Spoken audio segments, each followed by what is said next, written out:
Shalom.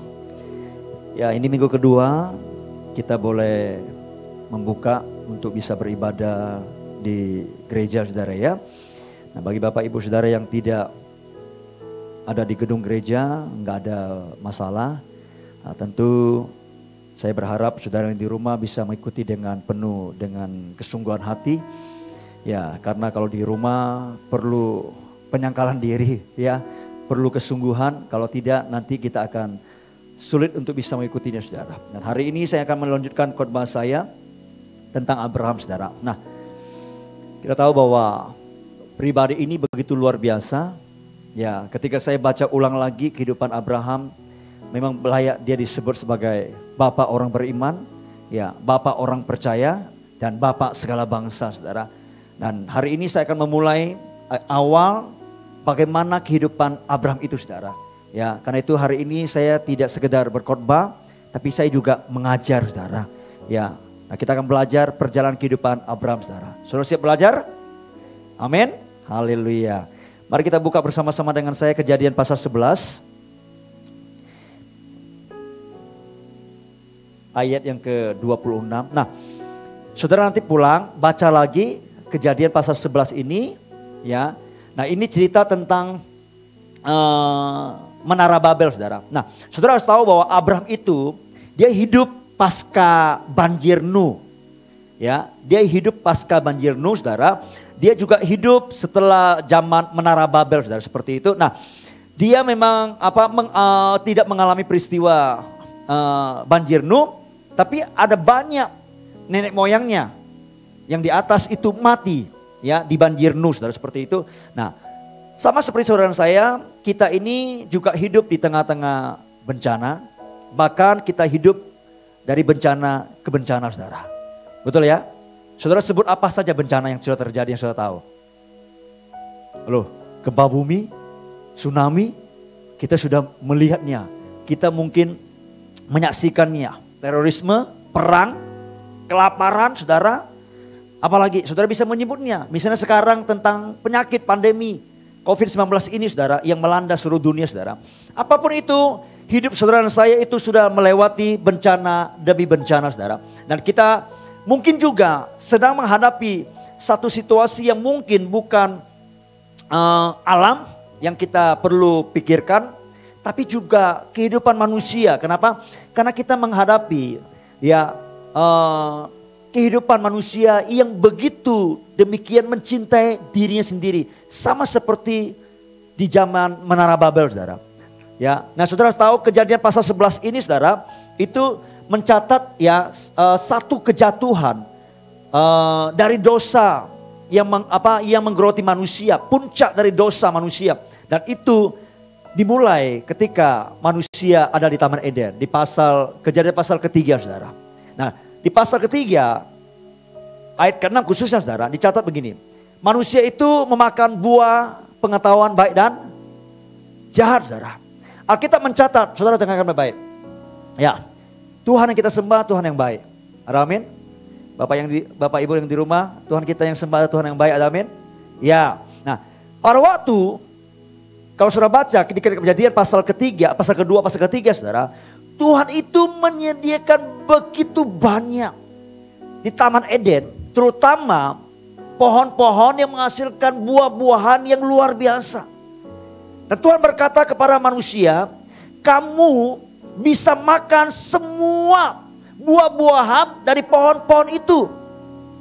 Tapi ada satu pohon, yakni pohon pengetahuan baik dan jahat, jangan kau makan buahnya. Nanti kalau kau makan buahnya, kamu pasti akan mati saudara. Nah saudara perhatikan baik-baik ayat firman Tuhan ini saudara. Karena saya temukan khususnya di media sosial ya terjadi satu perdebatan di kalangan Kristen.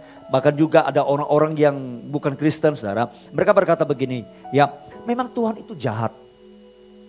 Tuhan itu sengaja menjatuhkan manusia ke dalam dosa. Ya, sekali lagi saya mau katakan Tuhan kita baik, amin. Tuhan kita bukan hanya baik tapi sangat baik saudara. Ayat yang mengatakan tentang jangan makan ya buah pengetahuan baik dan jahat saudara. Itu konteksnya tidak bisa berdiri sendiri. Karena ayat ini saudara tidak boleh dipisahkan dengan konteksnya. Secara keseluruhan pasal kedua dan pasal ketiga saudara. Nah ketika saudara membaca, waktu Tuhan memerintahkan tidak boleh makan buah pengetahuan baik dan jahat saudara. Konteksnya adalah Tuhan sudah memberi sangat banyak buah-buahan di Taman Eden untuk bisa dinikmati oleh manusia. Lalu kenapa Tuhan tempatkan sebuah pohon yang menghasilkan buah pengetahuan baik dan jahat itu?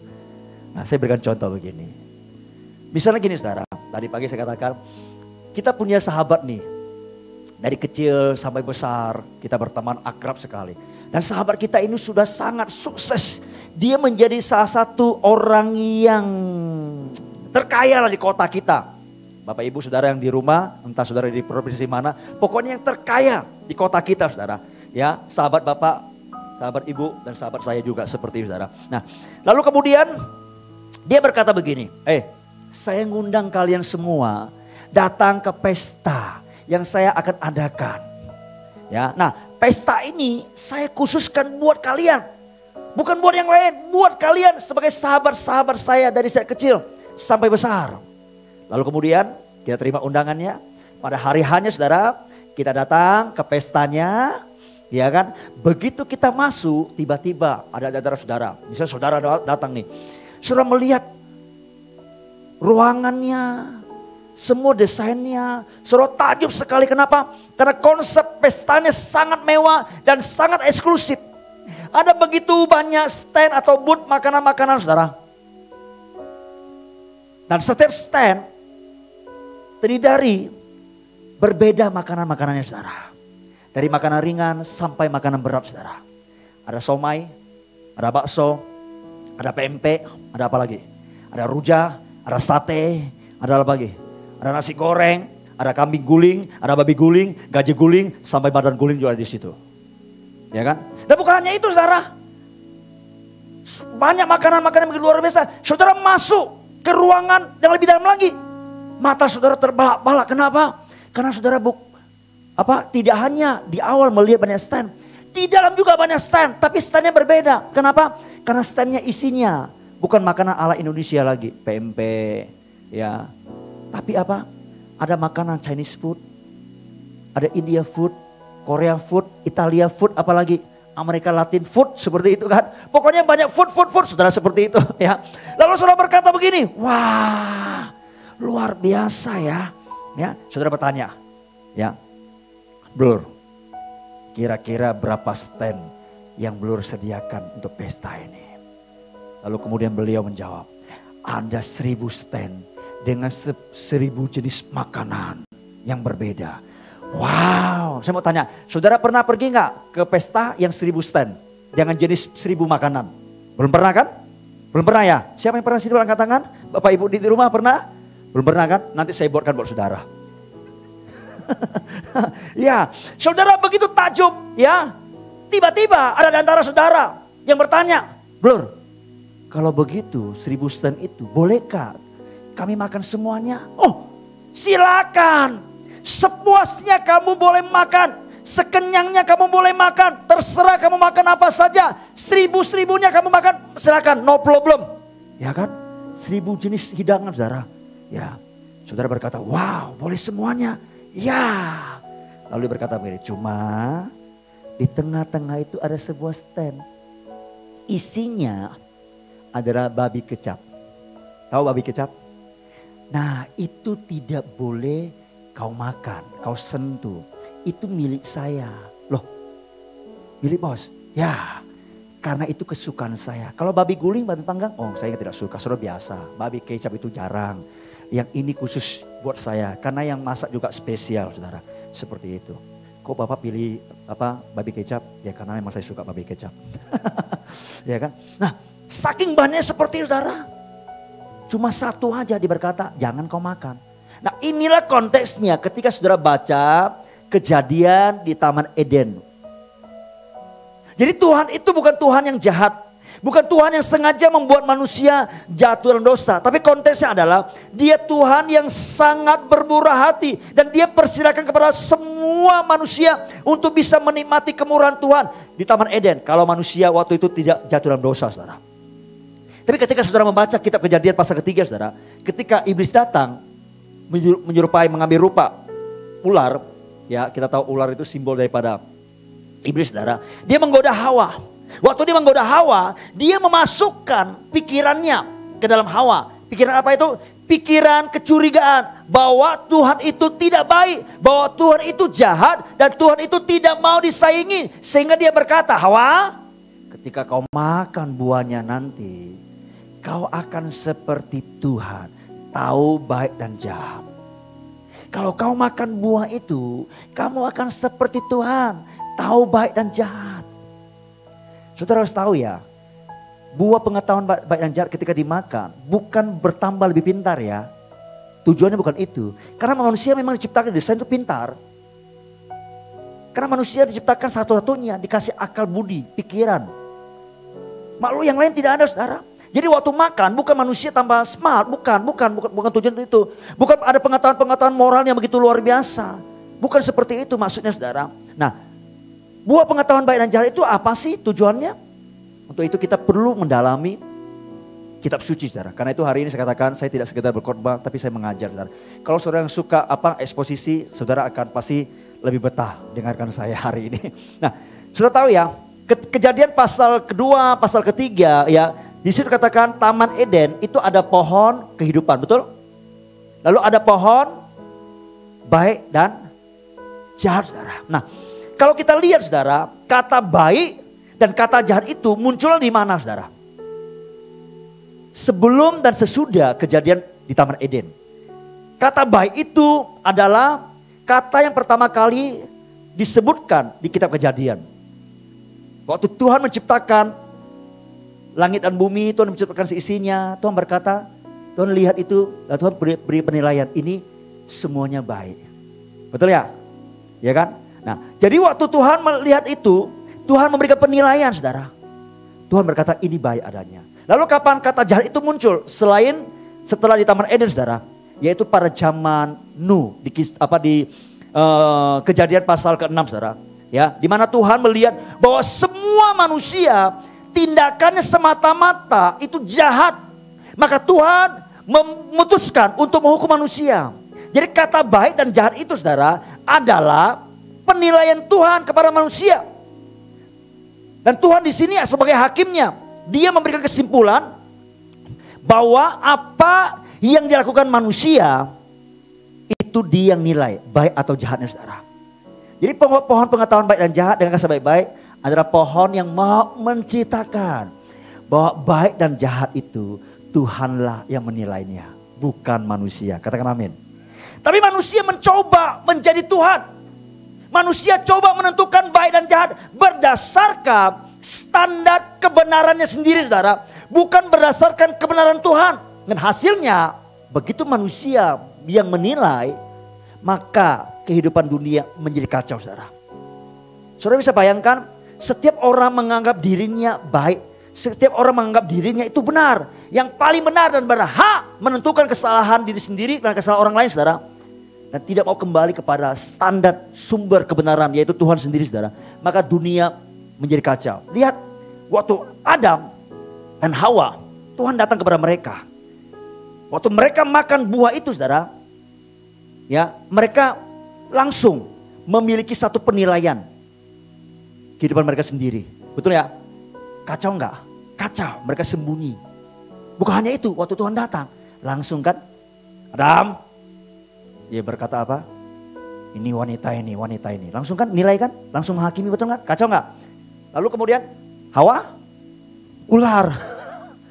Jadi kalau ada alkohol ditantang untuk bertobat, yang cepat bertobat itu ular. Dibandingkan dengan manusia. Manusia banyak dalihnya, saudara, seperti saudara.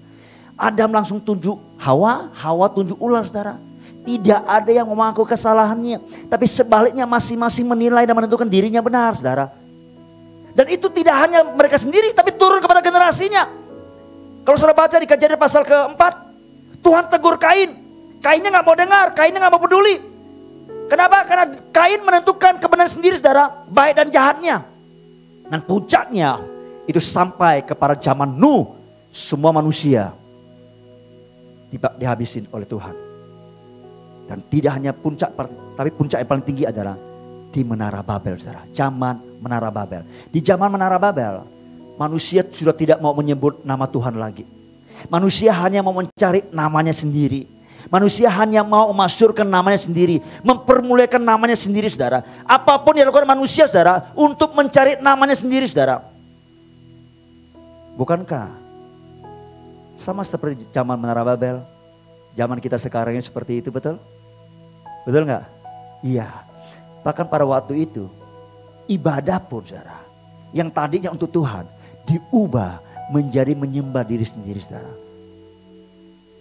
Waktu mereka bangun menara itu, saudara, saudara tahu ya, dulu ya, kalau saudara belajar sejarah, menara itu dibangun itu sebagai gambaran, kalau zaman sekarang itu disebut lift atau eskalator, saudara, yang digunakan untuk mengundang Tuhan turun ke dalam dunia, lalu masuk ke dalam baitnya, saudara, seperti itu, di mana Tuhan bisa menerima penyembahan dari manusia. Tapi manusia waktu itu mendirikan Menara Babel, saudara, bukan untuk menyembah Tuhan, tapi menyembah diri mereka sendiri, yakni memuliakan namanya, saudara. Kalau saudara perhatikan baik-baik, zaman kita sekarang ini nggak jauh berbeda, saudara. Semua orang berfokus untuk dirinya sendiri. Bahkan ibadah pun tidak lagi berpusat kepada Tuhan. Betul nggak? Ibadah itu berpusat kepada dirinya sendiri. Coba lihat perhatikan baik. Saya tidak tahu saudara datang saudara di rumah beribadah. Tadi pagi saya katakan, ya, harusnya kan kalau kita beribadah kan, kita mempersembahkan. Ibadah itu mempersembahkan. Artinya kita menyembah Tuhan. Obadah. Ya. Nah, namanya menyembah itu kita bukan meminta. Betul, kita memberi, kita mempersembahkan. Mestinya pertanyaan adalah, Tuhan, apa yang kau mau? Apa yang menyenangkan hatimu?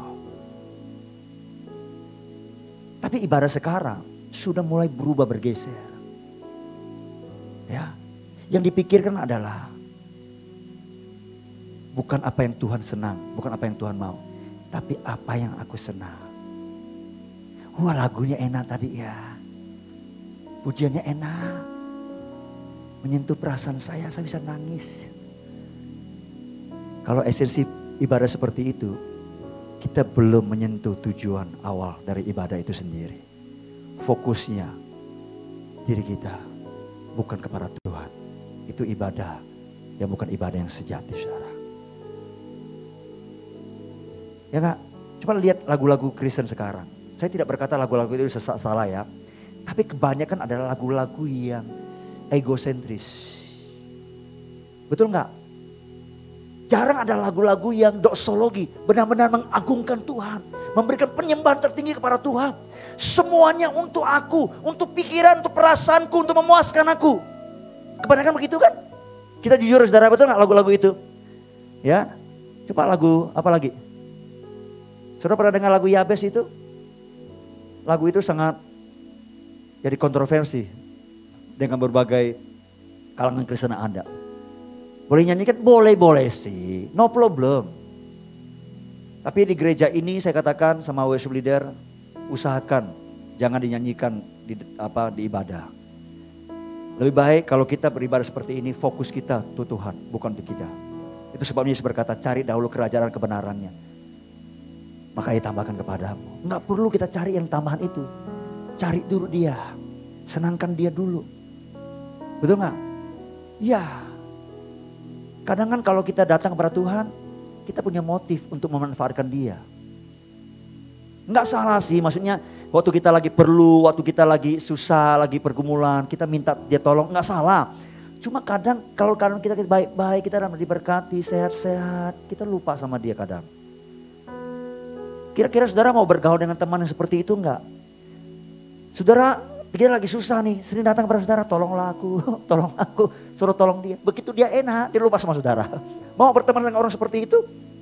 Kira-kira kalau perasaan seperti itu kita miliki, apakah Tuhan tidak miliki seperti itu? Tuhan ada. Seringkali digambarkan Tuhan itu dengan gambaran bahasa manusia. Tadi salah satu staf saya berkata begini, Pak, ini kok ada kalimat berkata Tuhan kok menyesal ya? Kok Tuhan bisa menyesal gitu kan? Nah, saya berkata dia pakai bahasa manusia.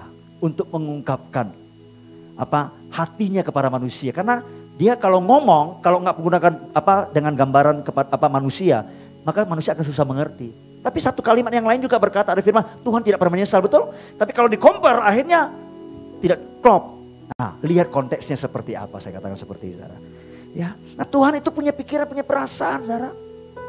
Saya katakan, ayo kita jadi anak Tuhan, jangan tiap bertahun-tahun kita jadi orang yang begini terus dengan Tuhan. Pikirkan apa yang menyenangkan Tuhan. Pikirkan apa yang bisa memuliakan Tuhan. Coba sekarang lihat dengar khotbah.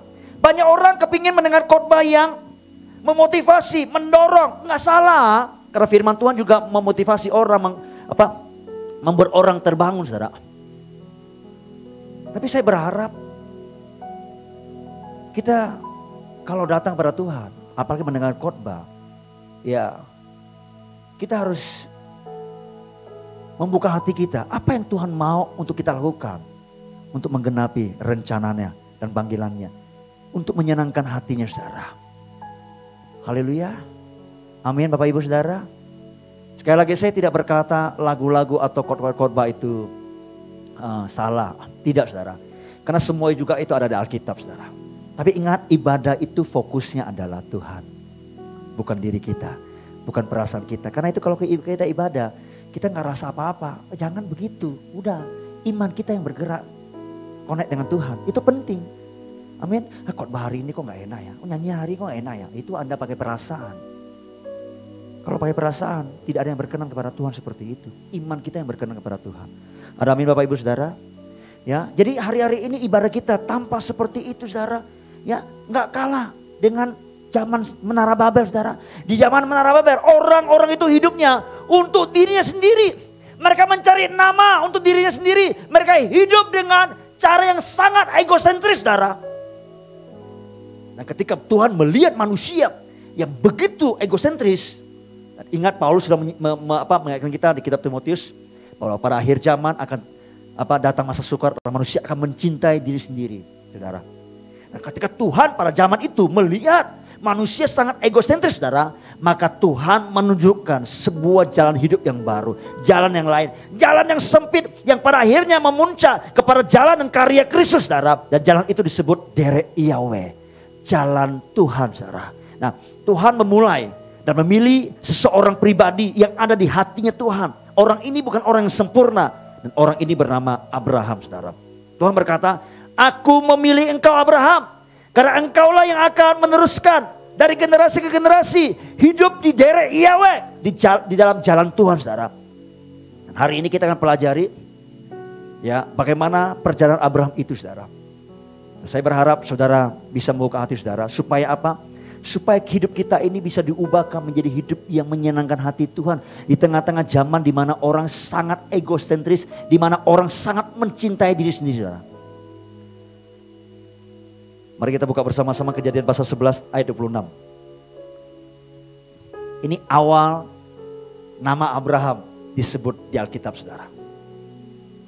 Saya akan bacakan buat saudara Kejadian pasal 11 ayat 26. Setelah Tera hidup 70 tahun, ia memperanakan Abram. Ya, Abram ini Abraham, saudara. Nahor dan Haran. Setelah Tera hidup, Alkitab mencatat, dia berumur 77 tahun dah. Dia memperanakan Abram, Nahor dan Haran. Nah, Abraham itu sebenarnya bukan anak pertama, saudara. Di sini. Nanti kapan-kapan saya akan menjelaskan buat saudara. Ya. Sama seperti Sem, Yafet dan Ham. Ya, orang berkata Sem, Yafet dan Sem itu anak pertama, tidak, saudara. Ternyata Sem itu kalau ditelusuri dia kemungkinan anak kedua. Yafet anak pertama, Ham anak terakhir, saudara. Seperti saudara. Ya, nah, Tera itu adalah ayahnya Abraham. Lalu kemudian di ayat 27, 28 dan seterusnya, kemudian dikatakan keluarganya bertambah, ya. Ada Lot, keponakan Abraham, anak Haran, ada Sarai, istri Abraham, lalu kemudian ada Milka, istri Nahor, saudara. Kemudian di ayat 31, nah ini intinya, saudara. 31 berkata begini. Umur Tera ada 250 tahun, lalu ia mati di Haran. Tapi kalau baca di ayat 31, lalu Tera membawa Abraham anaknya serta cucunya, Lot yaitu anak Haran, dan Sarai menantunya, istri Abraham anaknya, ia berangkat bersama-sama dengan mereka dari apa? Ur Kasdim untuk pergi ke tanah Kanaan, lalu sampailah mereka ke Haran dan menetap di sana, saudara. Baik. Alkitab mencatat mereka keluar dari Ur Kasdim. Untuk apa mereka keluar dari Ur Kasdim, saudara? Untuk menuju kemana? Alkitab mencatat kemana? Ke tanah Kanaan. Lalu siapa yang menjadi inisiatornya? Siapa yang menjadi pemimpinnya? Ternyata bukan Abraham, tapi Terah. Alkitab berkata Terah lah yang membawa Abraham, Sarai, dan Lot keluar dari Ur Kasdim. Bisa diikuti ya di live streaming juga ayat-ayatnya, Bertus, supaya teman-teman kita yang di rumah bisa mengikuti pengajaran ini. Mereka keluar dari Ur Kasdim, tujuannya sudah benar. Yakni mereka menuju kemana? Ke Kanaan seperti yang diperintahkan oleh Tuhan. Tapi yang memimpin perjalanan adalah Terah. Siapakah Terah ini, saudara? Orang seperti apakah dia? Kalau saudara baca di kitab Kejadian, saudara tidak akan mendapatkan apa-apa tentang Terah ini. Karena singkat sekali, saudara. Karena itu makanya kalau kita belajar Alkitab, saudara perlu membaca dari awal sampai akhir. Kejadian sampai Wahyu. Supaya saudara bisa melihat secara holistik, saudara. Nah, mari kita lihat profil dari Terah itu siapa. Ya, Yosua pasal 24 ayat yang ke-2. Ya, Yosua pasal 24 ayat kedua. Firman Tuhan berkata begini. Berkatalah Yosua kepada seluruh bangsa itu, beginilah firman Tuhan Allah Israel. Dahulu kala di seberang sungai Efrat, disitulah diam nenek moyangmu. Yakni apa? Terah, ayah Abraham dan ayah Nahor. Dan mereka beribadah kepada Allah lain. Ya, artinya apa, saudara? Yosua berkata begini. Keluarga Abraham itu adalah keluarga yang menyembah berhala. Pernyataan ini keluar dari mulut Yosua ketika orang-orang Israel itu ya berada di Sikem.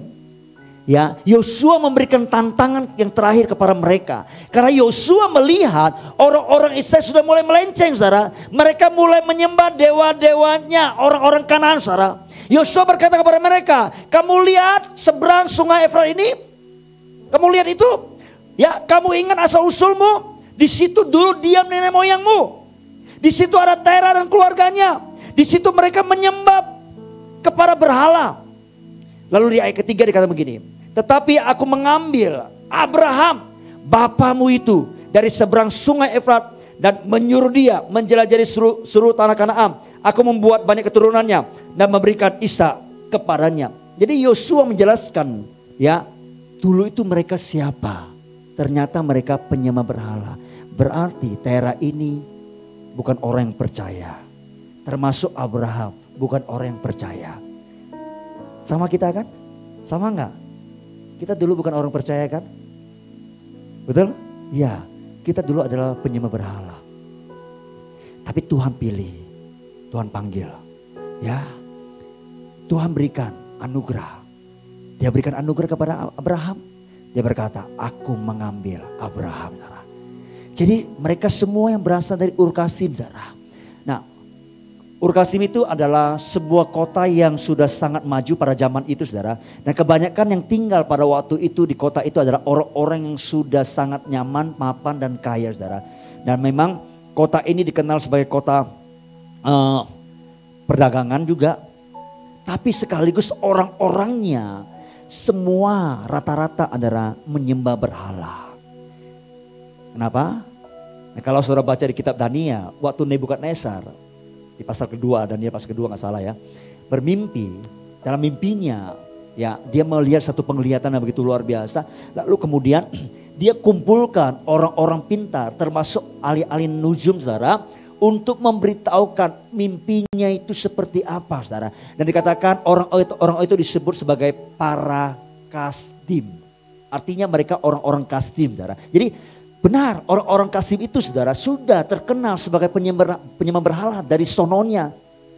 Mereka adalah orang-orang yang ahli menafsirkan mimpi, bahkan juga hal-hal spiritual, saudara, seperti itu. Nah, Alkitab mencatat, Tera dan Abraham dan keluarganya keluar dari Ur Kasdim. Tidak ada yang tahu apa yang menjadi alasan mereka keluar dari Ur Kasdim, saudara. Tapi ada banyak penafsir berkata begini, karena banyak nenek moyang mereka di atas itu, kakek nenek mereka, om, mungkin ya keluarga besar mereka yang di atas banyak mati karena banjir Nuh itu, akhirnya mereka keluar. Ada juga yang menafsirkan waktu itu Abraham, itu penafsiran, saudara. Abraham itu menghancurkan berhalanya Tera. Lalu orang-orang itu di kampungnya, di kotanya, saudara, mau membunuh Abraham. Masih ingat ketika Gideon menghancurkan berhala orang tuanya dan dia mau dihajar oleh orang sekampungnya, kan? Nah, seperti itu kasusnya, seperti itu, saudara, ya. Nah, tapi menurut saya seperti apa yang tersirat di Alkitab, ya, kemungkinan besar Abraham lah yang memberitahukan kepada Tera bahwa Tuhan menyuruh mereka keluar dari Ur Kasdim pergi ke Kanaan, saudara. Nanti saya akan tunjukkan ayatnya buat saudara. Ya, Alkitab mencatat ketika mereka menuju ke Kanaan, saudara, mereka sampai ke sebuah kota yang bernama Haran. Ya, dan Alkitab mencatat mereka menetap di sana. Haran ini sama persis sepertinya nama anak Tera, betul? Tadi kan Abraham memperanakan Tera memperanakan Abraham, Nahor dan Haran, betul ya? Tapi bukan. Orang banyak berpikir ini Tera itu mengubah nama kota itu dengan nama anaknya. Tapi kalau saudara baca di terjemahan aslinya, di bahasa aslinya itu Haran di sini kotanya itu ada tulisan C-nya, Karan sebenarnya. Tapi berarti bukan nama anaknya Haran yang sudah meninggal itu, saudara, seperti saudara. Ya, nah mereka menetap di sana. Dari Ur Kasdim ke Haran, saudara, itu jaraknya kurang lebih 600 mil. Tahu 600 mil berapa jaraknya? Bapak Ibu Saudara yang ahli matematika? Itu kurang lebih hampir 1000 kilometer. 965 kilometer. Betul nggak? Kalau nggak betul tanya Google nanti. Sangat jauh jaraknya. Apalagi mereka harus berjalan di padang gurun. Dan karena mungkin itulah sudah sangat perjalanan sangat jauh, mereka capek melewati padang gurun yang begitu luar biasa. Akhirnya mereka menetap di kota Haran, saudara. Nah, kota Haran juga satu kota yang sudah maju pada zaman itu, saudara. Ini bukan kota biasa dan ini juga termasuk kota perdagangan, saudara. Kota ini terletak di pinggir aliran sungai, saudara. Alkitab mencatat mereka ketika menetap di kota Haran, mereka tidak melanjutkan perjalanan lagi ke Kanaan, saudara. Tadi pagi saya katakan, kalau saudara baca Alkitab ya, saudara bisa menemukan ada ayat dan kata-kata yang sama diulang dan punya korelasi dengan kata yang sama di ayat-ayat atau di pasal-pasal yang lain, saudara. Dan biasanya kalau saudara baca benar-benar, Tuhan bisa menyingkapkan itu. Kalau ada penekanan berulang, saudara, itu artinya penting untuk kita memperhatikan, saudara. Nah, kata menetap di sini, buka lagi yuk. Dibuka lagi, tolong dikonsentrasi. Ya, di pasal yang ayat yang ke-31. Ya, nah. Oke, itu sama persis peristiwa di Menara Babel. Oke, maka berangkatlah mereka ke sebelah timur dan menjumpai tanah datar di tanah Sinear lalu menetap. Karena menetap ini sama bahasa bahasa Ibrani-nya sama, saudara. Ya, nah persis sama dengan Tera dan Abraham, mereka menetap, saudara. Ya, jadi kata ini menggambarkan kalau Tera lakukan, dia menetap di kota Haran, saudara, itu persis sama apa yang dilakukan oleh orang-orang Babel, saudara. Orang-orang yang sangat egosentris. Jadi ada kemungkinan kalau Tera menetap di Haran saudara, itu mungkin alasannya dia punya kepentingan diri sendiri. Mungkin dilihat kota itu sudah maju, nggak kalah dengan kota Ur-Kasdim, Mesopotamia. Dia berkata ini kota perdagangan, kota di mana kita bisa berusaha dan lalu kita mendapatkan cuan, mendapatkan omset, mendapatkan keuntungan, sehingga dia berkata kita memilih menetap di sini aja. Ya udahlah, nggak usah, daripada kita menuju ke tanah Kanaan yang masih jauh, mengikuti jalan Tuhan. Lalu apa yang terjadi saudara? Alkitab mencatat setelah kata menetap ini ditulis, lalu kemudian ayat 32 dikatakan Tera berumur 205 tahun lalu ia mati di Haran. Saudara, setelah mati Teranya, baru kemudian lanjut ayat berikutnya di pasal ke-12 ayat pertama.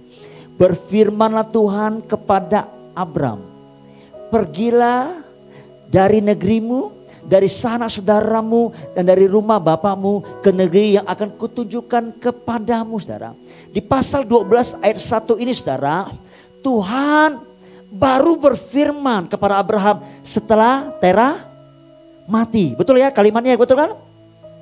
Ketika di pasal 6, pasal 11 ayat terakhir 32, waktu Tera mati, ya kan? Lalu kemudian ayat 1 pasal ke-12 baru Tuhan berfirman, betul ya. Tapi kalau saudara perhatikan baik-baik ya, kalimat ini saudara, terjemahan di bahasa Inggrisnya atau kata bahasa aslinya saudara, itu ditulis dengan grammar, struktur bahasanya itu lampau saudara. Saya akan tunjukkan saudara, bisa dibukakan bahasa Inggrisnya. Nah ini, kalau tadi yang bahasa Indonesianya kan, ya, berfirmanlah Tuhan kepada Abraham, pergilah dari negerimu, dari sana saudaramu, dan dari rumah bapakmu, ini ke negeri yang akan kutunjukkan kepadamu. Tapi bahasa Inggrisnya, now the Lord had said unto Abraham. Sekarang Allah telah berfirman, berkata, betul kan? Had said kan, betul ya? Iya, Allah telah berfirman. Aneh kan? Sekarang Allah telah. Mestinya kalau sekarang, ya sekarang, bukan telah. Artinya apa saudara? Betul. Allah memang sudah berfirman kepada Abraham saudara. Nah untuk mendapatkan jawabannya saudara, kenapa Alkitab menggunakan grammar bahasa strukturnya itu masa lampau? Ya mari kita pelajari kembali Alkitab. Biarkan Alkitab menjelaskan Alkitab saudara. Buka Kisah Rasul pasal ke-7 ayat 2 sampai ayat ke-4. Saudara akan menemukan ini saudara. Saya akan baca kepada saudara. Jawab Stefanus, hai saudara-saudara dan bapak-bapak, dengarkanlah, Allah yang maha mulia telah menampakkan diri kepada bapak leluhur kita, siapa? Abraham, ketika ia masih di mana? Di Mesopotamia saudara, di mana? Di Ur-Kasdim, dikatakan, ditegaskan lagi, sebelum ia menetap di betul kan? Jadi ketika Abraham masih di Ur-Kasdim di Mesopotamia saudara, ya Tuhan sudah berfirman. Bahkan Stefanus menekankan lagi sebelum dia menetap di Haran saudara. Jadi Tuhan itu bukan baru berfirman kepada Abraham ketika Abraham ada di Haran, tapi Tuhan telah berfirman kepada Abraham waktu dia masih di Ur-Kasdim saudara. Dan ayat ketiga dikatakan begini. Dan berfirmanlah kepadanya, keluarlah dari negerimu dan dari sana saudaramu dan pergilah ke negeri akan kutunjukkan kepadamu. Maka keluarlah ia dari negeri Ur-Kasdim lalu menetap di Haran. Dan setelah ayahnya siapa? Tera meninggal, Allah menyuruh dia pindah dari situ ke tanah ini tempat kamu diam sekarang. Jadi kemungkinan tadi saya katakan Abraham lah yang memberitahukan kepada Tera bahwa Tuhan menyuruh mereka keluar. Akhirnya mereka keluar dari Ur-Kasdim. Ya, jadi perjalanan Abraham ada dua fase. Pertama dari Ur-Kasdim menuju ke tanah Kanaan tapi berhenti di Haran. Lalu kemudian fase kedua dari Haran menuju ke Kanaan saudara. Seperti itu saudara. Nah saudara dengarkan baik-baik. Yang pertama tadi keluar dari Ur-Kasdim. Mungkin dia ngomong sama ayahnya Tera itu. Dia berkata, ayah aku mau pergi nih. Mau pergi kemana? Itu Tuhan suruh aku ke Kanaan. Nah, itu apa? Nggak tahu, pokoknya Tuhan suruh aku.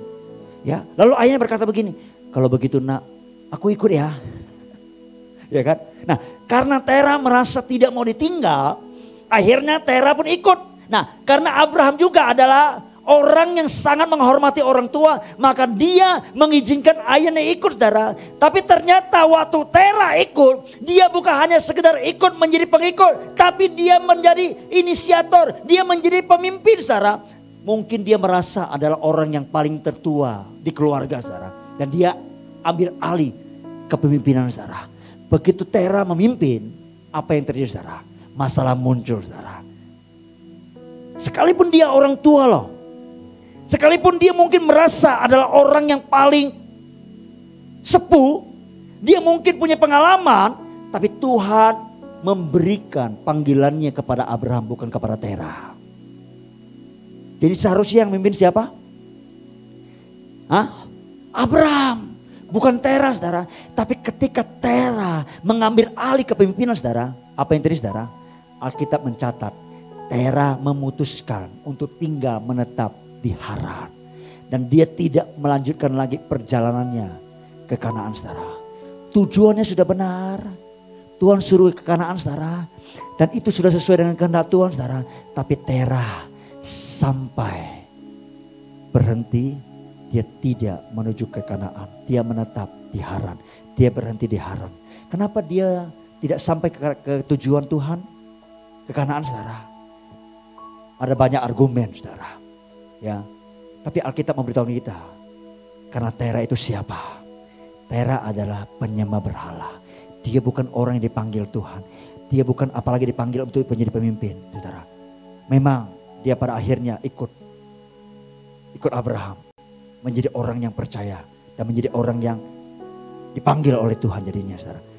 Ya, tapi celakanya dia mengambil alih kepemimpinan, itu masalahnya, saudara. Dan nama Tera itu sangat jelek sekali. Tera itu artinya to delay atau in pause. Tahu? Delay. Saudara yang sering naik pesawat pasti tahu delay itu apa. Betul ya? Tunda, menunda, tertunda. In pause, jeda, berhenti. Dalam bahasa Jawanya mengaso, istirahat. Tapi istirahat di sini bukan istirahat untuk rest. Tapi ini berhenti, saudara. Tidak mengerjakan apa-apa yang Tuhan mau. Jadi Tera ini melakukan penundaan terhadap misi, terhadap panggilannya Tuhan, saudara. Dan Tera ini merupakan gambaran orang yang, tanda petik, dia sudah dapatkan panggilan Tuhan. Mungkin dia adalah orang yang sedang mengerjakan panggilan Tuhan. Mungkin dia adalah orang yang semangat mengerjakan pelayanan dan panggilan Tuhan, saudara. Tapi kemudian dia berhenti di tengah jalan dan tidak melanjutkan perjalanan, saudara. Akibatnya, saudara, ketika dia melakukan penundaan, saudara, maka bukan hanya dia yang mengalami konsekuensinya, tapi ada orang lain, yaitu keluarganya. Terutama Abraham yang dipanggil khusus oleh Tuhan. Ya, panggilan Abraham juga tidak terlaksana. Jadi tertunda, saudara. Saudara, dengarkan saya baik-baik. Apa yang mau Tuhan sampaikan kepada kita hari ini? Hati-hati. Kalau kehidupan kita yang sudah Tuhan panggil. Karena ada begitu banyak di sekitar kita yang bisa menjadi Tera bagi panggilan kita, saudara. Termasuk diri kita sendiri pun bisa menjadi Tera nih, saudara. Menunda panggilan Tuhan, menunda pekerjaan Tuhan.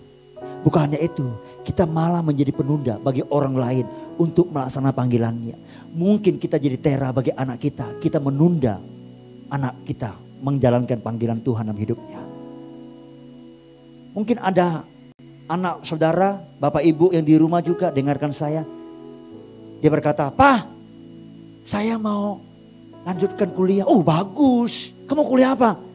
"Saya mau ambil teologi ya Pak." "Hah? Teologi ya? Kamu jadi apa?" "Ya jadi hamba Tuhan lah." "Jadi hamba Tuhan? Kamu makan apa nak?"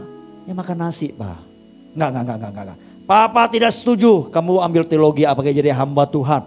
Ya kan? Papa mau kamu jadi businessman. Lanjutkan usaha papa. Apa salahnya anakmu itu kalau punya kerinduan memang dia dipanggil menjadi hamba Tuhan. Dia belajar teologi ya. Kenapa kita menjadi penunda bagi panggilannya dalam kehidupannya saudara? Halo? Betul? Saya bersyukur hari ini saya tidak pernah makan batu. Memang ada sedikit-sedikit batu juga di nasi saya. Ya kan? Tapi sampai hari ini saya tetap makan nasi saudara. Ya. Ada banyak orang tua yang menjadi tera bagi anaknya. Ada banyak juga orang suami yang menjadi tera bagi istrinya.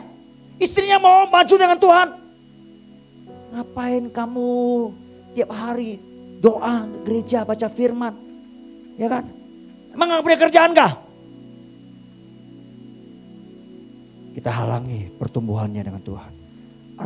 Ada banyak juga istri-istri yang menghalangi suaminya. Menjadi tera bagi suaminya untuk bertumbuh dalam Tuhan. Kita melakukan penundaan saudara. Ya. Termasuk saudara juga mungkin jadi pemimpin. Bisa menjadi tera bagi anak buahmu saudara. Ada banyak hal yang bisa menjadi tera dalam hidup kita. Mungkin bukan wujudnya seperti manusia saja saudara. Yang menunda membuat kita tidak bisa mau melakukan pekerjaan Tuhan, panggilan Tuhan saudara. Tapi bisa juga menjadi sesuatu yang sangat kita cintai, yang mengikat hidup kita, yang begitu menghabiskan waktu hidup kita saudara. Coba cek hidup kita. Tera-tera apa saja yang selama ini menghalang kita untuk datang kepada Tuhan. Untuk bertumbuh, untuk mengasihi Tuhan. Jangan-jangan pikiran kita juga bisa menjadi teranya. Ya kan? Iya. Tadi Pak saya katakan ada. Tanya, Pak kapan buka ibadah? Saya berkata waktu di Mei itu kita belum buka. Nanti mungkin di awal Juni kali. Karena pemerintah sudah mungkin izinkan. Nanti kita gak urus seperti itu. Ya. Kamu datang gak? Enggak Pak. Kenapa? Ya takut lah Pak. Ya gak apa-apa lah kalau kamu takut gak usah datang gak apa-apa. Tapi ikut ibadah ya, ikut Pak. Tapi kok kalau kamu bilang takut ya alasan kamu ya. Kok Bapak tidak terlalu percaya, kenapa? Karena Bapak lihat kamu itu di Facebook kamu sering nongkrong di warung kopi. Ya kan? Di mall, ya di Rusen. Kan kamu foto-foto kan? Iya. Katanya kalau kamu alasan karena takut corona, nonsen itu. Itu menjadi tera dalam hidupmu itu saya katakan. Ya saudara. Betul gak kira-kira saudara? Bisa nongkrong berjam-jam di warung kopi. Tapi cuma 1 jam 2 jam di gereja takut. Tentu saya juga tidak berharap semua harus hadir di gereja. Enggak. Saya juga wanti-wanti saudara. Ya sebagai pemimpin. Dilema loh. Ya minggu pertama saudara. Yang minggu lalu. Saya katakan tadi pagi kan. Saya doanya begini saudara. Doanya itu kalau saudara dengar tuh agak aneh. Satu pihak kita kepingin gereja ada datang. Satu pihak kita juga takut. Saya doa begini. Tuhan. Ini minggu pertama ini sudah dibuka loh Tuhan. Saya ngomong sama Tuhan. Kalau saya doa itu saya nggak doa seperti formal sekali. Saya cakap-cakap sama Tuhan. Tuhan begini aja lah Tuhan. Tuhan kan paling tahu kan siapa-siapa jemaatmu itu. Kalau di antara mereka ada yang tanpa gejala. OTG orang tanpa gejala. Tapi sudah terpapar Tuhan. Tuhan bisa nggak saya minta. Tuhan hentikan langkah mereka waktu mereka mau datang gereja ibadah. Biarkan mereka berhenti, mereka tetap di rumah aja ikuti live streaming Tuhan. Tuhan buatlah seperti itu saya bilang. Doanya agak aneh kan. Tapi benar dari hati yang jujur seperti itu saudara. Karena kenapa? Kalau gereja terpapar seperti itu, pasti jadi cluster. Tutup saudara. Jangan live streaming. Ya, jangankan live streaming saudara. Ya, rekaman online pun sudah tidak bisa lagi saudara. Ya. Tapi saya berharap saudara dengar baik-baik. Dalam kasus Tera, penunda itu adalah Tera. Tera memutuskan untuk berhenti. Tera berkata begini, ya Abraham udahlah. Kita ini sudah terlalu jauh Abraham. Sudah 600 mil, hampir 1000 kilometer. Kamu tahu ayah ini sudah tua gak mampu lagi. Udahlah Abraham, kita berhenti di sini aja lah Abraham. Kamu kan tahu, lihat kota ini Abraham, kota ini lihat. Ini gak kalah jauh loh dengan Ur Kasdim.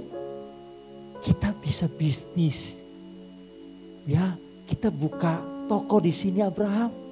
nanti kita dapat cuan, ada untungnya di sini. Nanti kalau cuannya makin gede Abraham, kita bisa ekspansi, jangankan ekspansi, buka cabang-cabang di kota ini.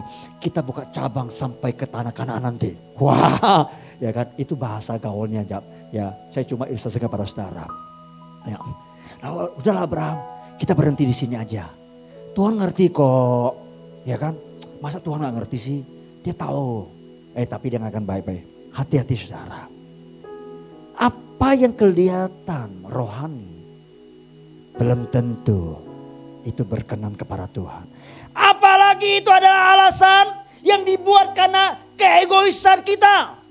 Kita gak mau lagi berkorban dengan Tuhan. Kita takut ini, takut itu saudara. Kita tidak mau lagi menderita untuk Tuhan.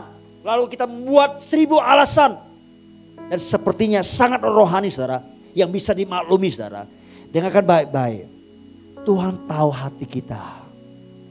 Betul? Tidak ada satu pun yang tersembunyi.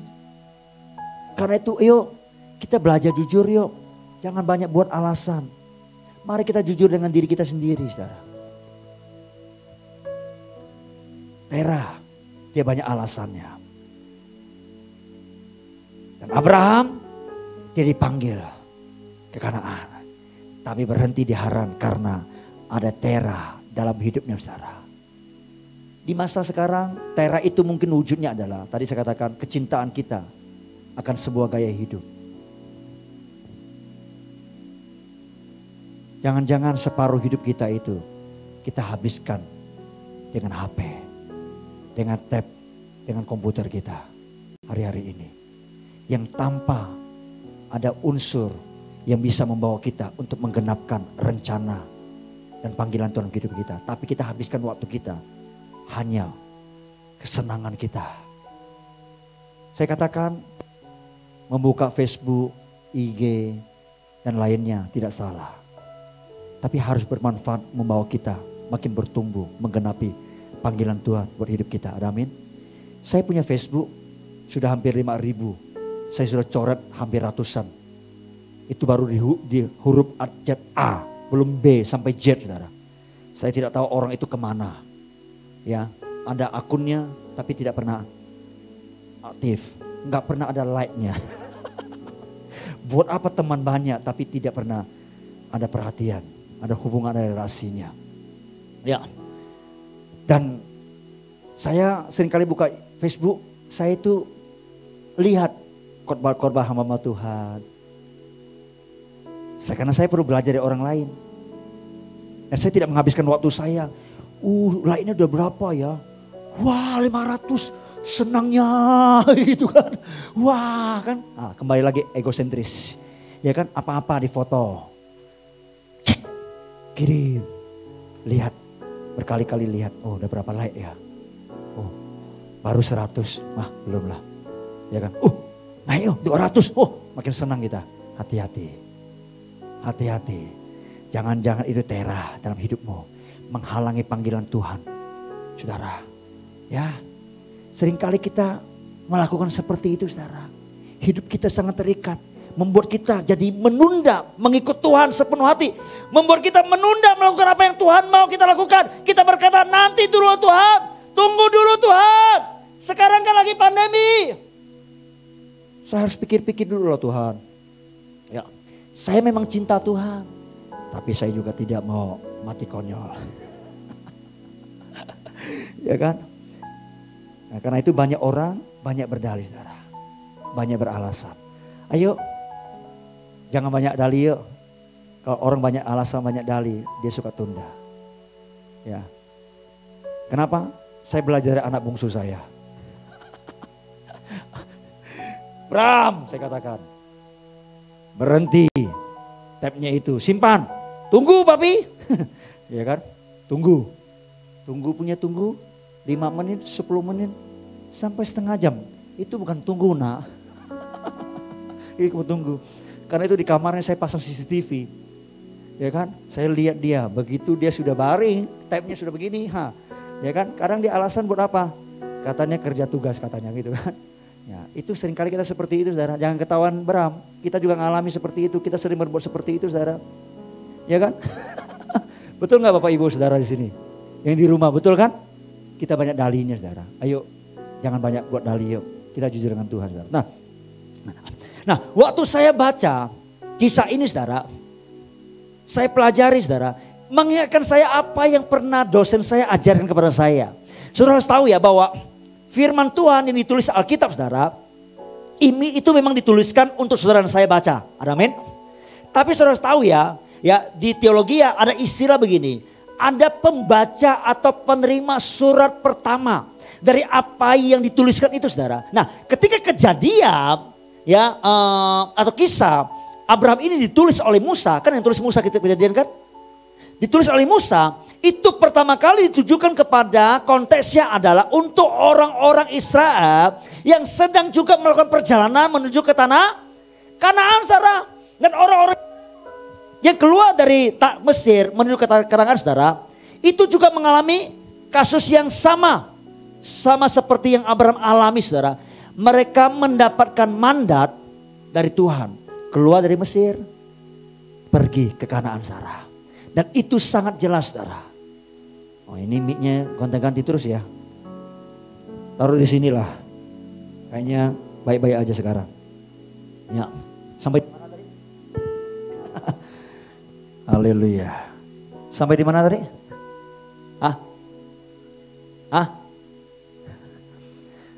Kasusnya sama. Orang-orang Israel disuruh keluar dari Mesir menuju ke tanah Kanaan. Ya, sama persis dengan Abraham. Nah, waktu mereka mendapat mandat saudara untuk masuk ke tanah Kanaan, itu menjadi panggilan mereka saudara. Tetapi apa yang terjadi saudara? Orang Israel menunda saudara. Dengan berbagai alasan yang ada saudara seperti itu. Ya, ketika Tuhan suruh pergi berperang melawan musuh-musuh mereka orang-orang Kanaan. Saudara, mereka berkata begini, mereka beralasan begini. Tuhan, berat. Kenapa? Terlalu besar. Tinggi. Itu orang raksasa Tuhan. Kalau dibanding dengan mereka, kami ini seperti belalang. Nah kalau kami melawan mereka, kami pasti telan habis. Dan kalau kami telan habis Tuhan, kami mati. Keluarga kami seperti apa Tuhan? Nah kalau kami mati, keluarga kami terlantar saudara. Kami tidak mau kalau kami melakukan pekerjaan Tuhan, melakukan kehendak Tuhan dan keluarga kami terlantar. Nggak mau seperti itu. Kan banyak yang seperti itu kan. Jangan melayani pekerjaan Tuhan. Kalau keluargamu ditelantarkan. Kalau orang melayani pekerjaan Tuhan dan keluarga ditelantarkan, dia bukan melayani pekerjaan Tuhan. Dia melayani diri sendiri.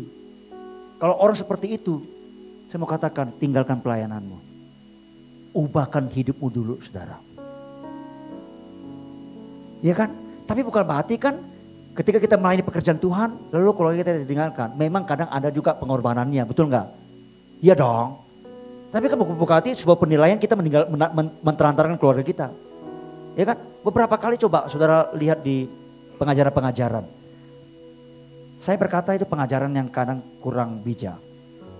Jangan pernah memberikan perpuluhan dalam gerejamu. Kalau keluargamu itu masih miskin, masih terlantar. Kalau orang seperti itu saya berkata itu orang bodoh juga. Tentu kalau Anda mengasihi Tuhan, mengasihi pekerjaan Tuhan, mengasihi rumah Tuhan, Anda juga akan mengasihi keluargamu. Tapi orang yang mengajarkan seperti itu kurang bijak.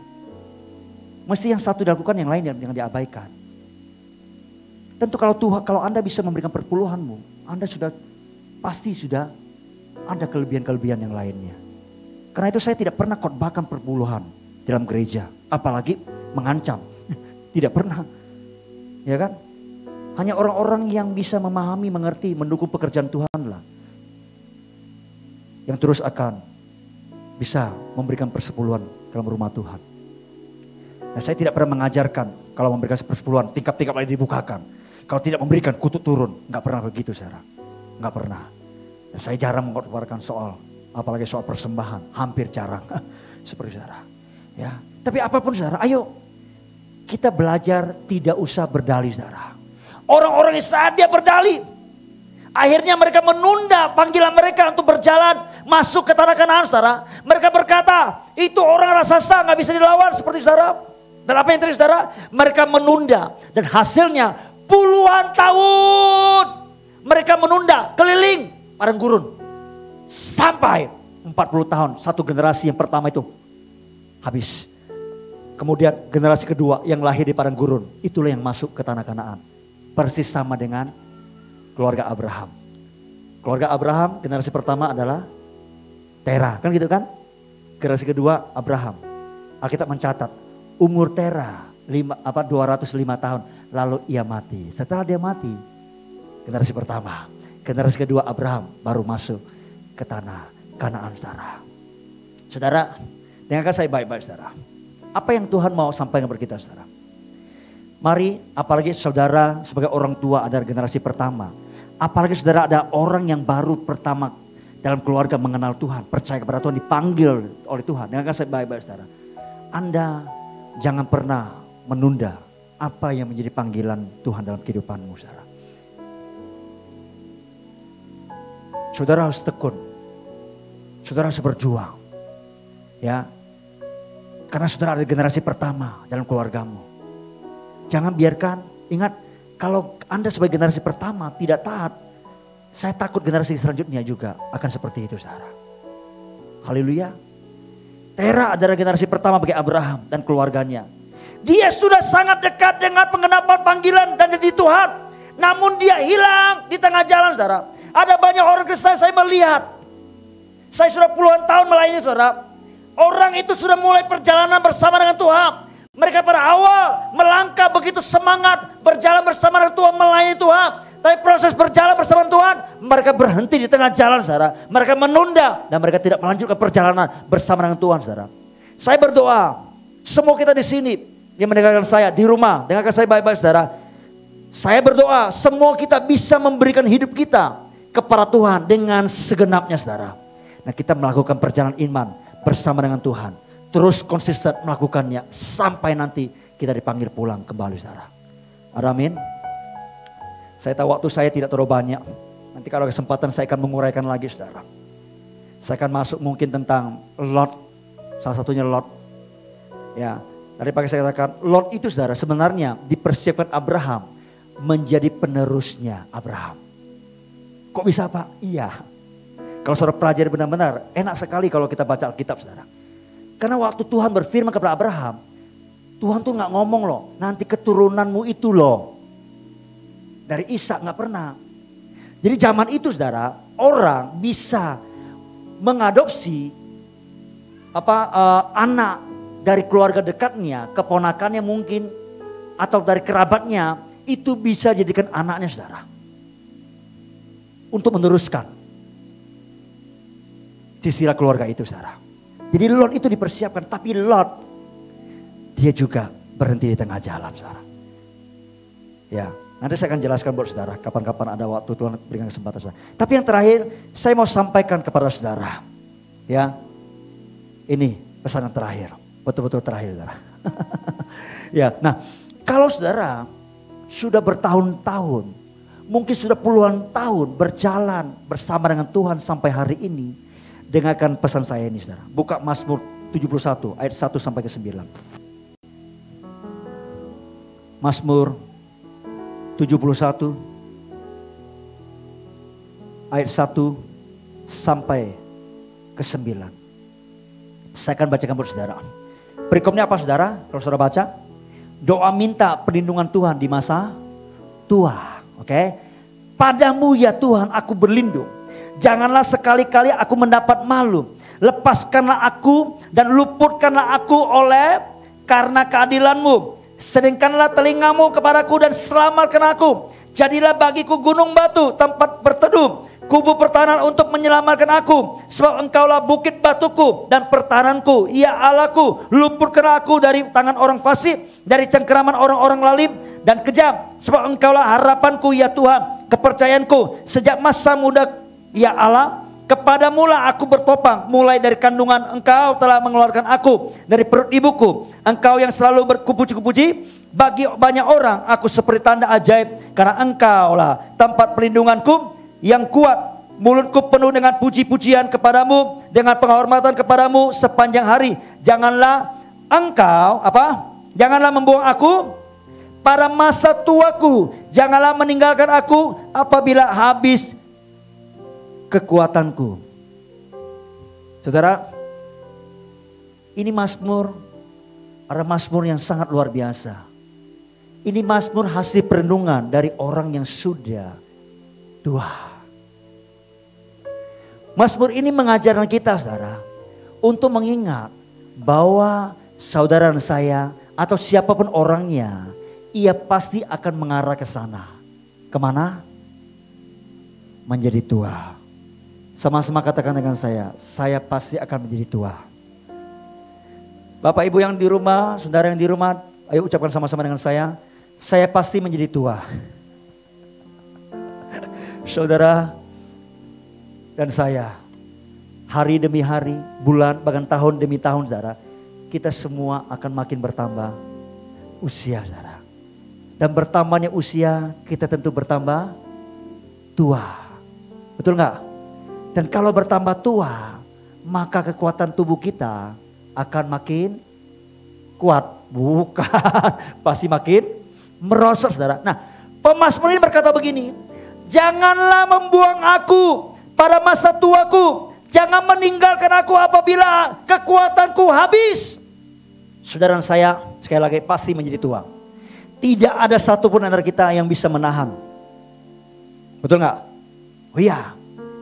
Tapi menjadi tua di sini, saudara, bukanlah sekedar berbicara tentang usia kita yang bertambah dan menjadi tua, lalu muka kita kulitnya mulai keriput, lalu kemudian kekuatan fisik kita mulai merosot, lalu rambut di kepala kita mulai memutih. Nah, kalau sudah memutih, biasanya Tuhan akan menggendong dia. Itu ada ayatnya, saudara. Sampai masa putih rambutmu, aku menggendongmu. Jadi kalau orang sudah putih rambutnya, siap-siap digendong oleh Tuhan. ya. Jadi yang sudah putih rambutnya di rumah, nah kalau tidak mau digendong Tuhan, cepat-cepatlah semir rambut supaya hitam kembali, saudara. Ya tapi ingat baik-baik, saudara. Tadi pagi saya ceritakan sebuah lelucon lah. Saudara mau dengarkan itu? Mau dengar nggak? Atau kita selesaikan? Satu kali begini, saudara. Ada seorang gadis. Ya. Tiba-tiba mengalami sebuah musibah kecelakaan. Lalu dia mati. Masih muda, 20 tahun, saudara. Dia anak Tuhan. Karena orang mati. Lalu kemudian rohnya dibawa naik ke surga. Sampai ke surga dia protes sama Tuhan. Waktu ketemu Tuhan. Tuhan kok tega-teganya banget ya. Masa saya masih muda Tuhan panggil saya? Toh kalau lihat Tuhan masih banyak yang tua-tua itu. Harusnya Tuhan panggil mereka. Saya itu masih kuat. Oh ya. Karena Tuhan bermurah hati. Tuhan berkata begini, ya udahlah. Aku izinkan kamu hidup kembali. Ya, kamu boleh pulang. Seperti itu. Tuhan beritahukan, nanti setelah rambutmu putih, mukamu keriput, baru aku panggil kamu pulang. Gitu kan. Akhirnya dia pulang, saudara, hidup kembali. Begitu dia hidup kembali, dia senang sekali gitu kan. Tuhan sudah berjanji loh, kalau rambutku putih, mukaku keriput, baru dipanggil pulang. Dia nonton lah film Korea. Apa film Korea itu? Drakor, drama Korea. Drakor. Ya kan, wah tuh dia ganteng-ganteng, cantik-cantik, buset. Hidungnya mancung, ya kan. Ada yang tirus gitu loh. Ya kan. Nah dia berkata begini, ini sih mukanya kencang-kencang nih. Sampai tua pun pasti kencang terus ya. Kalau begitu Tuhan tidak panggil-panggil saya gitu kan. Saya bisa menikmati hidup saya. Wah selama-lamanya begitu kayak gitu kan. Lalu akhirnya dia pergi Korea lah. Dia operasi wajah. Dipermak habis-habisan. Dari wajah yang pipi yang tembem. Dibuat agak tirus, saudara. Seperti itu. Ya. Habis operasi dia pulanglah ke negerinya, saudara. Begitu sampai negerinya gak sampai sebulan. Dia mengalami kecelakaan. Dan dia mati, saudara. Begitu sampai di surga. Dia langsung mencak-mencak. Ya kan? Tuhan gak fair. Tuhan sudah janji. Tuhan bilang saya akan dipanggil pulang ketika putih rambut saya. Muka saya keriput. Tapi saya belum sampai sebulan. Tuhan sudah panggil saya pulang. Tuhan gak fair. Tuhan berkata, kamu siapa sih? Itulah Tuhan. Sebulan lalu. Yang Tuhan panggil saya. Dan Tuhan suruh saya kembali ke dunia. Tuhan berjanji. Oh itu kamu toh. Kok beda sih? Nah hati-hati saudara. Ya. Jangan suka-suka yang berubah. Ya kan? Yang tua mau jadi muda. Di Face App kan begitu kan. Yang jelek jadi cantik. Hati-hati apalagi cari jodoh. Wah banyak yang kena tipu saudara. Ya mulus sekali saudara seperti itu. Apalagi pakai kamera yang bagus. Hati-hati saudara. Nah tua di sini tidak hanya bicara soal fisik. Tapi tua di sini saudara adalah berbicara tentang akhir hidup kita. Garis finish hidup kita saudara. Yakni yang namanya finishing well. Bagaimana seorang saya bisa mengakhiri hidup kita dengan baik. Permasmur berkata begini. Jangan membuang aku pada masa tuaku. Jangan tinggalkan aku jika kekuatanku habis. Kita tahu saudara. Kalau orang masih muda dia kuat. Sama Permasmur. Permasmur waktu dia masih muda dia kuat. Dia bisa berjuang. Tapi di masa tuanya saudara. Dia menyadari dia gak punya tenaga lagi. Dia berkata Tuhan jangan buang aku. Jangan tinggalkan aku. Di masa tuanya dia terus mengejar Tuhan. Dia terus menjadikan Tuhan kekuatannya saudara. Dan saya percaya saudara juga percaya. Dalam realitanya saudara. Bukankah banyak orang yang sudah tua mengalami kekecewaan? Kenapa? Karena sudah tua dia merasa sudah tidak berdaya. Sudah tidak bisa berbuat apa-apa lagi. Sudah tidak bisa menghasilkan apa-apa lagi. Yang ada hanya begini-begini dengan anak cucunya saudara. Lalu biasanya dia mengalami satu depresi hopeless. Kenapa? Karena apalagi dia merasa tidak dipedulikan, dibiarkan oleh anak cucunya saudara. Nah Pemasmur ini mengingatkan saudara dan saya. Dengarkan baik-baik Bapak Ibu saudara yang di rumah yang sudah agak tua. Ya, yang sudah tua juga. Dengarkan saya baik-baik. Pemasmur ini mengingatkan kita supaya kita jangan mengandalkan manusia. Jangan mengandalkan orang termasuk anak cucu kita. Kita harus mengandalkan Tuhan. Semakin tua, semakin tenaga mulai merosot. Kita harus mengandalkan Tuhan. Harus mengejar Tuhan. Katakan amin. Karena itu kalau kita semakin bertambah usia. Apalagi semakin lanjut usia kita. Ayo. Pikirkan yuk. Finishing well kita. Amin. Ya. Sebagai hamba Tuhan. Saya dorong, saya berharap. Semua kita. Bapak Ibu yang saudara yang di rumah. Bisa mencapai finishing well. Dengan baik saudara. Karena Tuhan mengendaki saudara dan saya. Bisa mencapai itu. Dengan penuh kemenangan. Bukan dengan kekalahan saudara. Amin. Pikiran itu saudara. Walaupun kita tahu, kita yakin. Tuhan pasti menjamin masa depan kita. Tuhan menjamin masa tua kita saudara. Tapi sekalipun Tuhan menjamin, kita sendiri harus bisa memastikan menjaganya saudara. Kenapa? Karena ada banyak orang di masa mudanya pada awal dia bersama dengan Tuhan. Begitu luar biasa dia menyala-nyala melayani Tuhan. Dia berkorban begitu rupa saudara. Tapi orang seperti itu berhenti di tengah jalan. Berapa banyak dari saudara yang seperti itu hari-hari ini? Saudara awal melayani Tuhan, mengasihi Tuhan, menyalanya bergairah. Tidak memperhitungkan berapa pengorbanan, harta, tenaga, pikiran, waktu. Nah, kita melayani begitu semangat. Kita pokoknya semua untuk Tuhan saudara. Tapi lihat saat ini. Apakah semangat kita tetap sama? Atau sudah mulai berkurang? Kekuatan kita tetap sama atau bertambah atau makin berkurang? Apakah kita makin mencintai Tuhan, mencintai pekerjaannya? Ataukah cinta kita mulai makin hilang? Coba terus hidup kita saudara. Saya tidak tahu saudara. Seberapa banyak atau berapa lama saudara sudah ikut Tuhan. Saya sendiri sudah 20-an tahun saudara. Memang sejak kecil saya sudah percaya kepada Yesus. Tapi tahun 96 saya sungguh-sungguh lahir baru. Saya begitu antusias mengasihi Tuhan, mencintai Tuhan, melakukan pekerjaan Tuhan saudara. 20-an tahun saudara. Tapi pertanyaannya, apakah saya yang sekarang ini dengan saya yang 20-an tahun saudara, itu masih sama? Apakah cinta saya kepada Tuhan, cinta saya kepada pekerjaannya masih tetap menggebu-gebu seperti pada awalnya? Bagaimana ke depannya nanti ketika usia saya makin bertambah? 5 tahun, 10 tahun, 20 tahun. Gak tahu saudara. Betul? Ya. Karena itu kita pasti menjaga, saudara. Saya akan tutup dengan satu kisah terakhir, saudara. Satu kali ada seorang hamba Tuhan bernama Charles Simeon. Dia hidup pada tahun 1700-an, saudara. Dan dia meninggal pada tahun 1836. Hamba Tuhan ini melayani di Inggris selama 34 tahun, saudara. Ya, lalu kemudian dia pensiun, saudara. Ya. Dan apa yang terjadi, saudara? Hamba Tuhan ini sejak dalam pelayanannya dia banyak memenangkan jiwa. Hatinya sangat berkorban-korban. Orang-orang yang dimenangkan itu diarahkan, diajarkan bagaimana hidup menurut panggilan Tuhan. Sesuai dengan profesi mereka, mereka bisa menjalankan panggilan Tuhan. Entah mereka hakim, pengacara, entah mereka itu guru, entah mereka itu dokter, enggak tahu itu mereka bisnis, pedagang, pengusaha, saudara, seperti itu.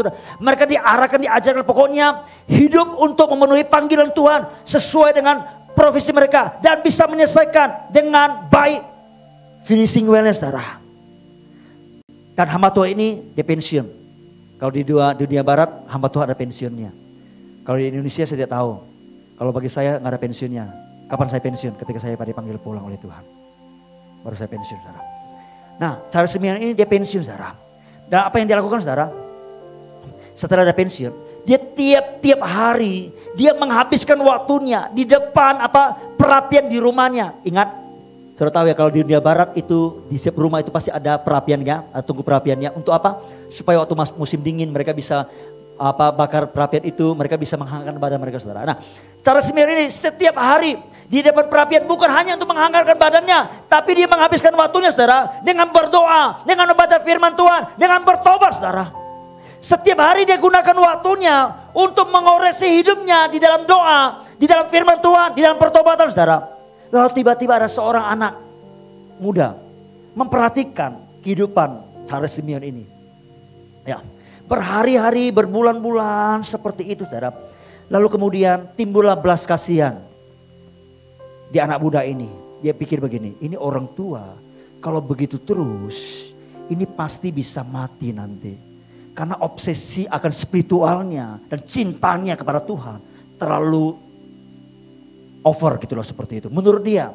Lalu dia mendekati hamba Tuhan ini, Charles Simeon ini, saudara. Dia bertanya, Pak Tua, bukankah Pak Tua ini seharusnya waktunya sekarang itu Pak Tua itu bisa hidup dengan santai, hidup dengan tenang sambil menikmati masa tua Pak Tua? Tapi lihat kenapa Pak Tua justru begitu ngotot, begitu serius dalam doa, begitu serius bertobat, begitu serius membaca firman Tuhan. Bukankah Pak Tua ini sudah pensiun dari pelayanan? Sudahlah Pak Tua. Lebih baik Pak Tua itu nikmati hidup ini. Nikmati masa tua Pak Tua. Gitu kan. Ketika Charles Simeon mendengarkan perkataan anak muda itu, saudara. Dia menjawab, dia berkata begini. Anak muda, kamu tahu atlet? Oh tahu, itu atlet itu kalau orang yang berlomba lari misalnya. Kamu tahu seorang atlet ketika dia melihat garis akhir sudah mendekat, sudah di depan matanya. Apa yang dilakukan oleh atlet ini? Bukankah seharusnya seorang atlet yang sudah melihat garis finishnya, apalagi garis finish sudah sangat dekat, bukan justru dia harus lari makin kencang dari lari sebelumnya? Betul nggak? Artinya apa, saudara? Artinya Charles Simeon ini dia sudah melihat hidupnya itu sudah tua. Dia sudah melihat bahwa dia ada di lintasan pertandingan perlombaan. Dan dia sudah dekat dengan garis pita finish itu, saudara. Di akhir pertandingannya. Ketika dia bisa melihat itu, justru itu membuat dia lari makin kencang. Lari makin gesit, saudara. Saudara bisa menangkap apa yang saya sampaikan ini? Bagaimana dengan saudara dan saya? Apakah dengan masa hidup kita yang sekarang ini, apalagi Bapak Ibu yang sudah mungkin beranjak, sudah mulai agak tua. Apakah kita makin hari, makin lari, makin kencang, makin melayani Tuhan, makin mengasihi Tuhan? Anak-anak muda, jangan pikir Anda masih muda loh. Ingat, kehidupan kita bisa berhenti seketika. Kalau berhenti seketika, apakah kita sudah memastikan finishing well kita itu dengan baik, dengan benar? Ataukah kita ini tersandera dengan berbagai filsafat, filosofi dunia yang menasihati kita untuk menikmati hidup ini? Sekali lagi saya katakan, menikmati hidup itu tidak salah, saudara. Tapi kalau kita sudah tahu kita ada di posisi akhir dari perlombaan pertandingan kita, saudara, kita harusnya larinya makin kencang. Bukan malah terkungkung, terkurung dengan prioritas yang tidak perlu dari dunia ini. Kita khawatir ini, kita khawatir itu, saudara. Dan itu malah menyeret hidup kita, melenceng keluar dari cinta kita, kasih kita kepada Tuhan, saudara. Haleluya. Ayo saudara, saya ingatkan kepada kita semua. Mari perhatikan finishing well kita, saudara, masing-masing. Amin. Yang pertama tadi, jangan biarkan hidup kita menjadi tertunda dalam panggilan Tuhan. Tapi yang kedua, pastikan finishing well kita penuh dengan kemenangan, saudara. Seorang atlet, dia tahu makin mendekat dengan garis finishnya, dia akan lari makin kencang. Bukan melempem. Bapak ibu saudara, kita yang melayani, jangan melempem. Harus makin lari makin kencang. Amin. Ibadah makin kencang, makin mengasihi Tuhan, makin mencintai Tuhan, makin mencintai pekerjaannya. Jangan hidup egosentris. Saya tidak tahu kalau hari ini khotbah saya yang terakhir mungkin, saya bisa pastikan bahwa finishing well saya penuh dengan kemenangan. Saya sudah ngomong sama Tuhan, Tuhan kalau engkau panggil saya dalam keadaan menyala-nyala. Bukan dalam keadaan tergeletak, saya tidak mau. Panggil saya dalam keadaan menyala-nyala. Karena itu kalau saya melayani, saya khotbah. Entah hanya 1-2 orang, segelintir orang atau banyak orang. Saya khotbah, saya melayani menyala-nyala, saudara. Haleluya. Karena itu tetap yuk mengasihi Tuhan. Tetap mengejar Tuhan. Amin. Bapak ibu yang sudah agak tua, jangan mengandalkan anak cucumu ya. Kejar Tuhan, andalkan Tuhan. Amin. Yang muda-muda, jangan biarkan panggilan Tuhan tertunda. Kejar Tuhan, lakukan panggilanmu, genapi panggilan Tuhan. Biarkan Anda bisa mencapai finishing well, penuh dengan kemenangan. Saudara. Ingat, selalu ketika orang mencapai garis finishnya, ada mahkotanya. Ada kemahkotannya. Tuhan sudah sediakan mahkota buat hidup kita, saudara. Amin. Haleluya. Kita bangkit berdiri.